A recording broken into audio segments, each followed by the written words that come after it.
Hello everybody and welcome to our channel ACG Steve. Don't be shy to subscribe. So this is our new car. We do a lot of reviews. We're not professional, far from it. But this is our Berlingo. It's a Citroen. It's extra large, a 7-seater. And we love it. 2025. And I shall show you lots of different things in no particular order. I'll show you about the seats inside, how they fold, all the room you have, and yeah, I'll tell you lots of different things like that. Here we are. We're going to show you now how much space you have in the extra large 7-seater Berlingo. We've took out the 2 back seats and there's all this space. If you want things that are higher, that's fine. You just simply, you can either lift it up there while you get things out, or lift it higher still for it to roll back. There. And you got all that space if you want to do like a tip run. If there's not enough room for your tip run, by the way, that does come out. It's slotted in each end, but I'm not going to bother. So if you want more space, as you can see, I've put cushions on mine to protect the actual chairs. I will show you what the chairs are like without the cushions, but first of all, you can flatten that down. You can take this out, but I'm going to leave it in. You can also come to the front seat. You've got a lever there which adjusts your backrest, and there's this one that adjusts the seat at the bottom. So I'm gonna have to put the phone down so I can adjust the backrest so that I can flatten it for you. Won't be 2 seconds.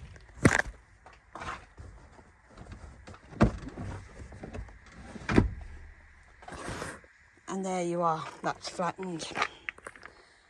So if you have some extra long, like a serving board or anything like that, you got all the way from the back to the front for half of the car. And round this side, that's the cushions when I first got them. I've took the headrest out so I can fold the seats, because obviously it's easier to do that before you fold them. And that's, yeah, so that's it. It's a grey and black with a bit of white. It's a lovely seat, and I've got a seat cover for it, but I've just moved it to show you. So here again, you've got these here, you've got them on the other side as well. Press that, fling it forward, there you are, nice and flat. The only seat that's up is the driver's seat, yeah. But obviously if you've got another person to go with you, like on a tip run or something, you can just keep this chair up, or if you don't need anything that long, you can keep the passenger one up. Very handy. And what's good as well, you can get to this side through the side door. Makes it so much easier, and that's great. So there you are. Okay, we're going to put this first chair in. I will say, if this doesn't match up the holes and the bars to fit it back in, it's because you've got the wrong chair. This chair goes this side and the other chair goes the other side. If there's a way of telling which one's the left and which one's the right, I don't know. But you'll soon know if the bars don't match up, because we did that. We put the wrong one here. So we're going to first of all hook the front bit onto that bar and that one there, Something. Okay, that's that bit. So here we are. We're hooking this in first. Steve, go back a bit. There we are. We've hooked it in, as you can see. And then hopefully the back end will slip in. It's pretty clever really, because we only needed 6 seats for holiday for 6 people. That meant we could take one of the seats out and have more room for luggage. So here we are. Get the seat belt out the way. Push it back. That's them seats done. Same here. Push it up. Push it back. Adjust it here at the back. And then you just put your headrests back on. Okay, so what you'll find is the headrests are all different shapes. And also the bars that fit in the holes, some are more narrow than the others. The most narrow ones are in the middle seats and even the front, but the front seats have bigger, different shape headrests to the middle. The very back ones are not so narrow, and they're 2 different ones. Here we are. As you can see, it's all back to a 7-seater. We're now going to put my rollator in. This is an electric one. If you want to know how they work and how good they are for certain people who can part walk and part need one of these, there is a separate video showing you. There's a separate video for a manual one, and this one is the electric one, which is even better.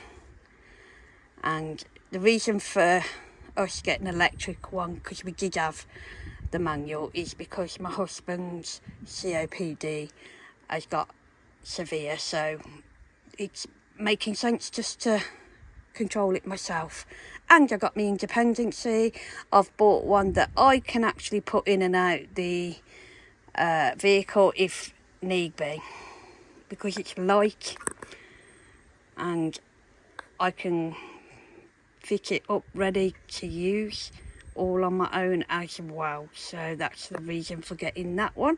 It's also good for on cruises and even aeroplanes, because the lithium battery can be removed.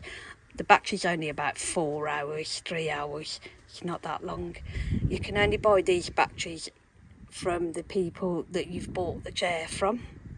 So there's some kind of code that you need.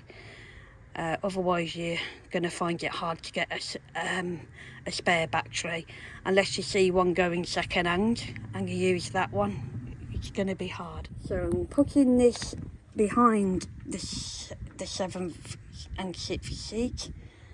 Here is another bit of a space. It's a tight one, but it can fit just about a folding scooter, one that folds like a suitcase, because we've actually done it.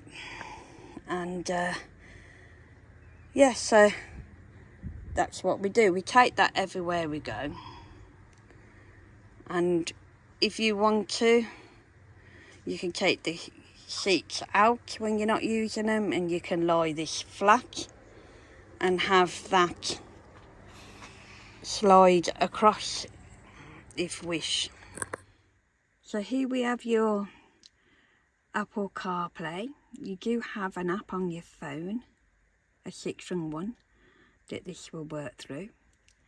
And to get out of that to your regular screen, you would press the home button, and here in the top right corner, to get back to that again, is there.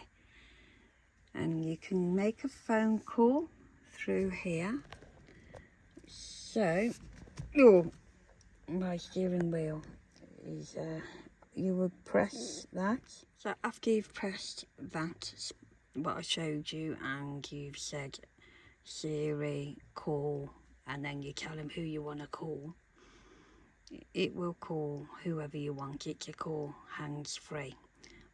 Also, if somebody calls you, it will come through to this and it will tell you who's calling you, and you can speak to them hands-free using that again, and that's what you press again when you've finished.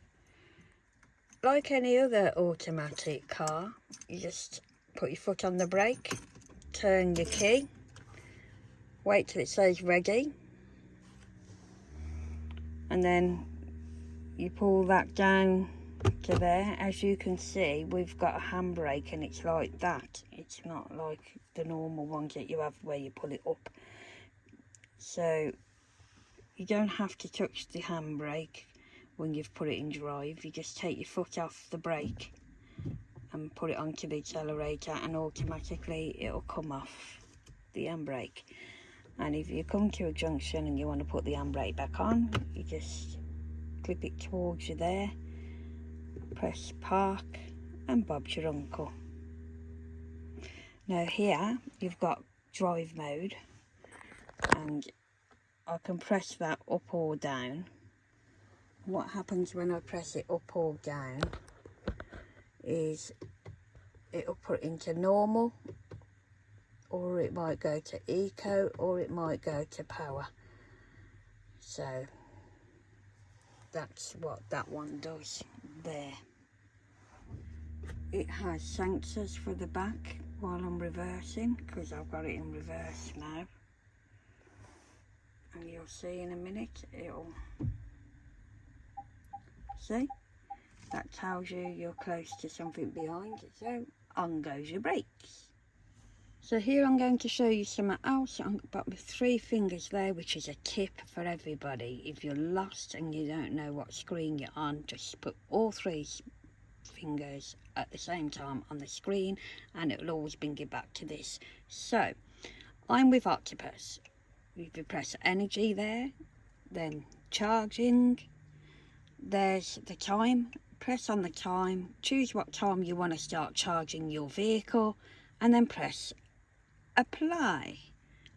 Simple. Well, following that I've just showed you, where you can start charging at 11:30 on the night, this is how you set it up. You come here to the side of the car where you charge, you press and hold that until the light comes on.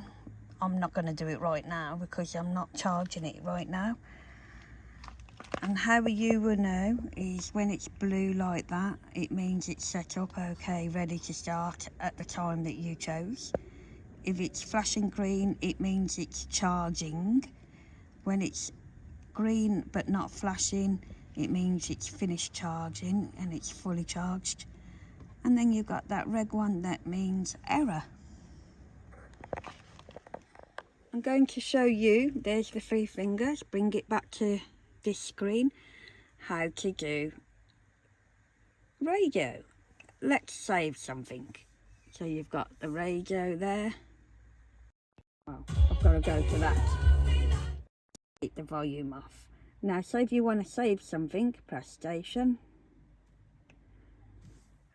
Scroll down to what you want. You got Planet Rock, which I've already got. I feel like we need to just sort of radio, somehow keep it running, and I guess radio classic rock. Press heart. Back to player, and there it is, saved. I like me rock. I expect you'll know this anyway, but I'm going to show you.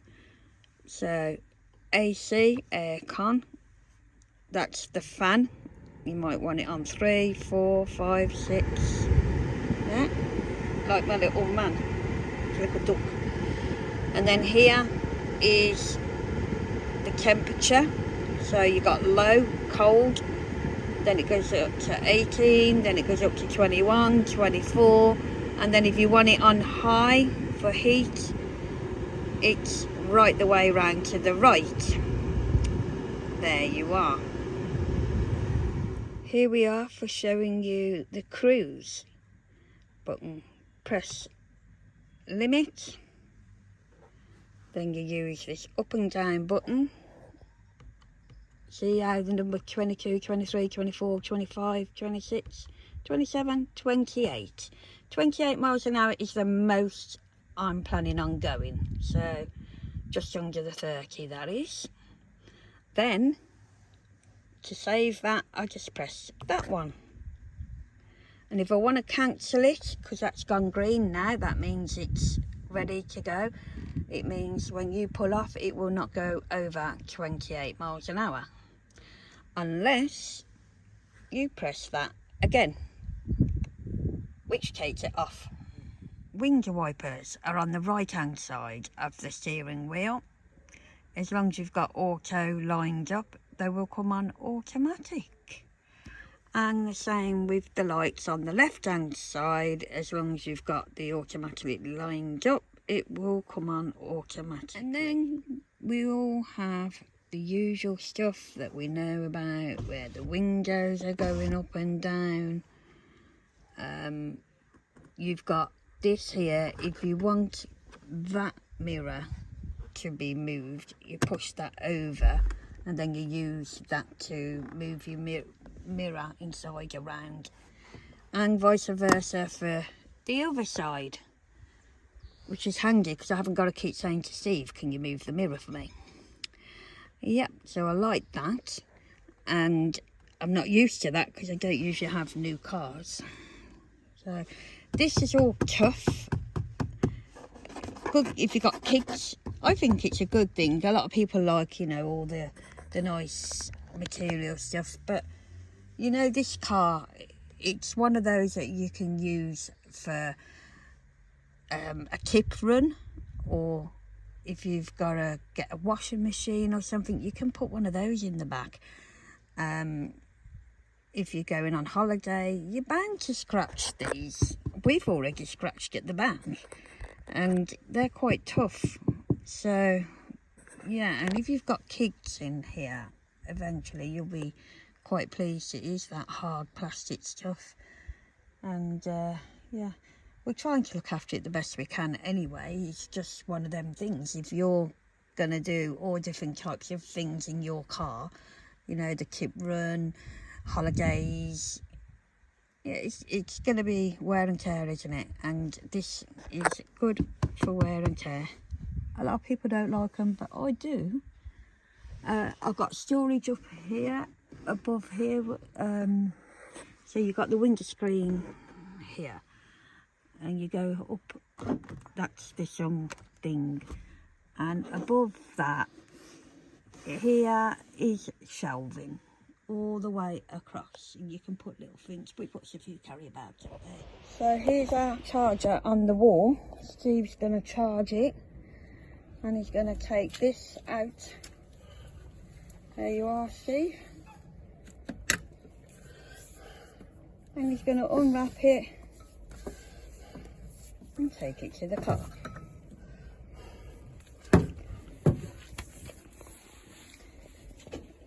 If you have not got a drive, they will not put one on your wall, and you have to have permission from the council or whoever is the landlord. So you just plug it in, and what will happen then is I'll have that come up on my phone, and I'll have to press that where it says OHME, the app. At the top it did say unplugged, but now it says approve plugin. Press approve plugin, and then that will start about 11:30 tonight. It will give me a schedule soon of when it's gonna charge, and it's with Octopus, and they charge it at the best rates they've got. I've already set it so that it will stop charging 8 AM, and I think you do that through the first bit, which is dynamite charging.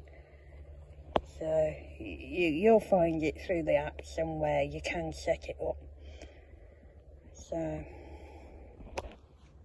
I'm just bringing you back to this charger.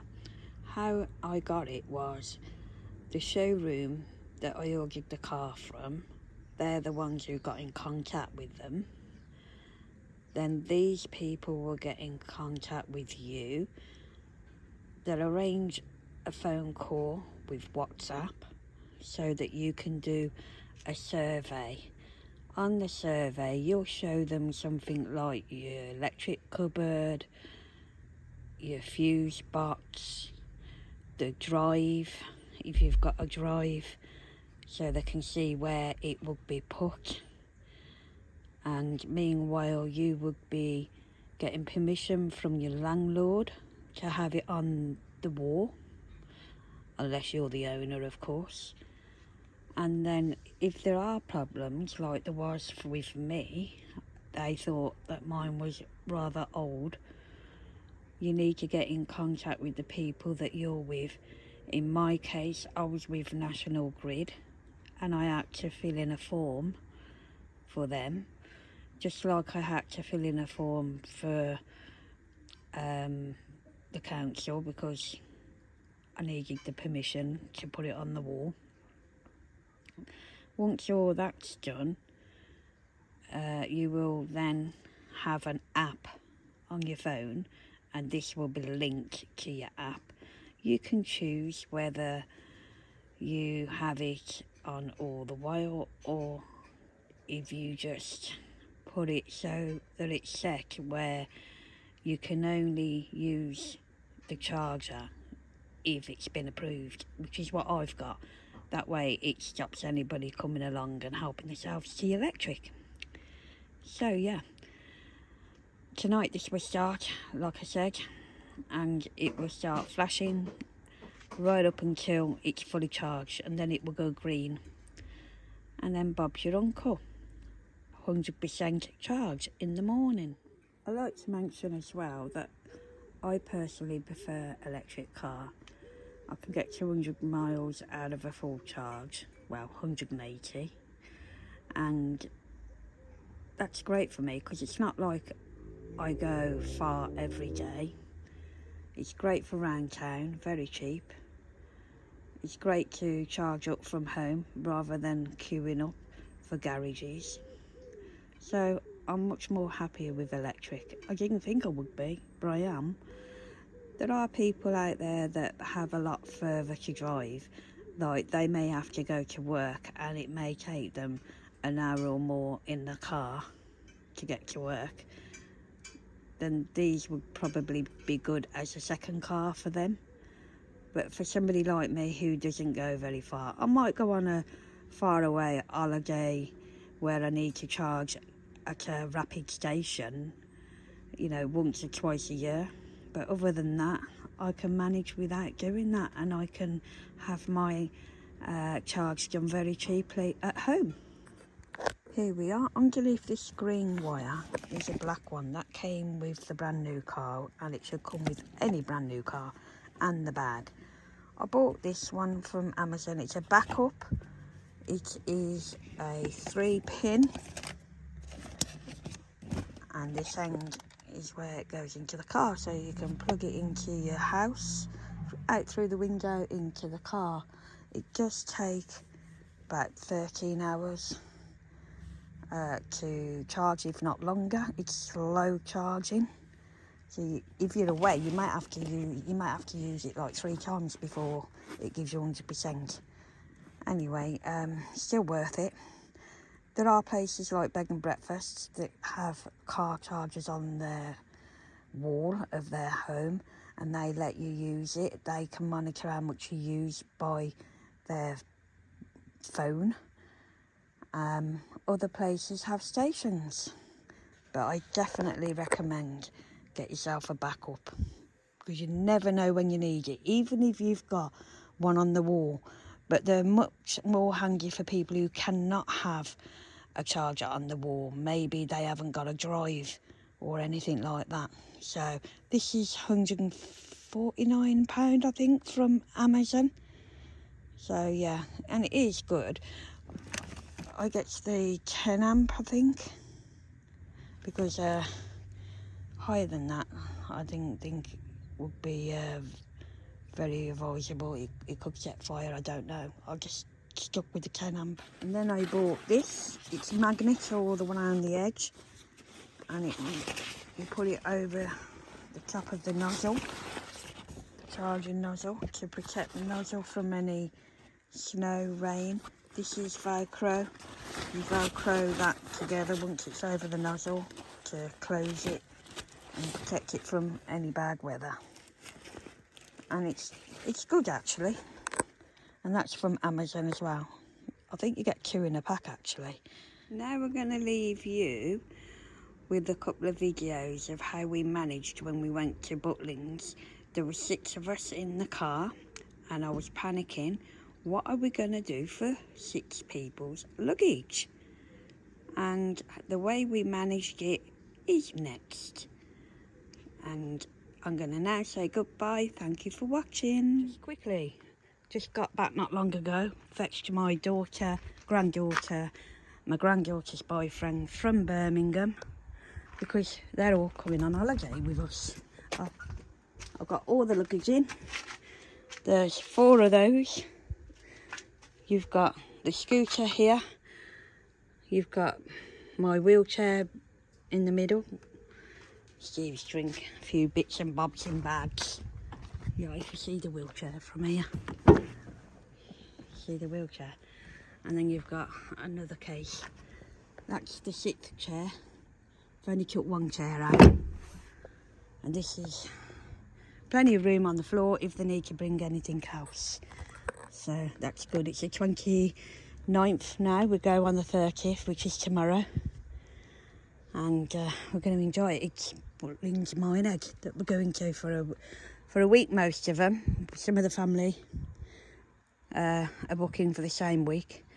Me and my husband are extending that to 11 days for our anniversary, because my daughter, my granddaughter and my granddaughter's boyfriend have to get back with me. They have to stay the extra 4 days as well. So there we are. Everything's ready for tomorrow. Last minute things is all I've got to put in here. And then Bob's your uncle. We'll pop to Bargains, get a few snacks and whatever on the way, and then start off about 10 AM to Butlins. Can't believe we've just about got the room. It's a 7-seater. We took 1 chair away and just about got all that in. Oh my God. So there we are.